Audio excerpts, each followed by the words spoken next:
कोर्टामध्ये कधी कधी ज्युनियर्स गोंधळतात की समोरून कोणता ॲप्लिकेशन आला, ॲडजमेंट ॲप्लिकेशन किंवा कोणताही, तर त्यावर से कसा लिहायचा.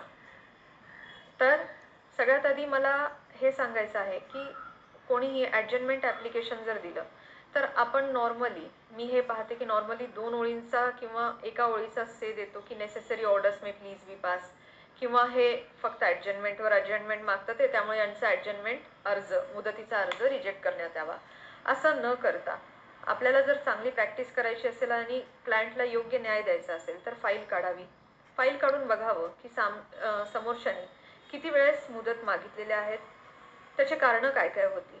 व्यवस्थित अभ्यास करायला 10 ते 15 मिनिटं हार्डली जातील सर्व फाईल्स बघून. तुम्ही बघून घ्या की किती वेळेस अर्ज दिलेले आहेत आणि कारणं काय काय नमूद केली आहेत. तुमच्या सेमध्ये लिहा की से जेव्हा आपण मागे देतो तेव्हा लिहायचं की इतक्या इतक्या वेळेस, इतक्या इतक्या तारखांना, या तारखांना ही कारणं नमूद करून समोरच्या पार्टीने इतक्या वेळेस ॲडजमेंट मागितलेली आहे.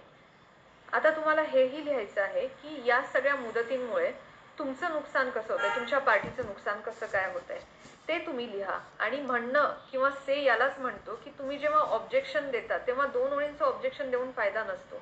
त्यामुळे सगळी हिस्ट्री बघा, इन शॉर्ट तिथे लिहा की तुम्ही का अपोज करताय आणि ॲडजमेंट दिल्याने तुमचं काय नुकसान होणार आहे हे तुम्ही तिथे लिहिणं अपेक्षित आहे.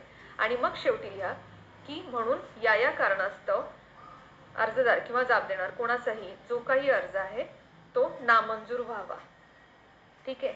या पद्धतीने जर आपण से लिहायला लागलो तर आपला फाईलचा पण अभ्यास होईल आणि जेव्हा तुम्ही आर्ग्युमेंट कराल या ॲडजमेंट ॲप्लिकेशनवर किंवा दुसऱ्या कोणत्याही ॲप्लिकेशनवर, तेव्हा प्रॉपरली तुमचे सगळे पॉईंट्स तिथे मेहरबान कोर्टालाही समजतील, निदर्शनास येतील.